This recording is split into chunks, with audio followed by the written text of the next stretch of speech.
Review post নিয়ে আজকে দিব হচ্ছে আচারের পোস্ট। আচারটা হচ্ছে আমের আচার, এত মজা, সুস্বাদু ছিল, টেস্টি ছিল, একদম যেন রিয়েল আম দিয়ে করা একদম। সো আমাদের প্রিয় বড় আপু খুবই ভালোবাসার একজন মানুষ, যিনি বরাবরই আমাকে সবসময় কিছু না কিছু দিবে।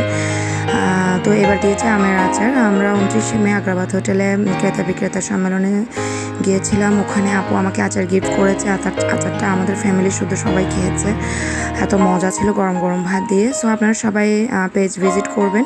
নূর আক্তার জাহান আপু, ধন্যবাদ, অসংখ্য ধন্যবাদ এত মজার আচার গিফট করার জন্য।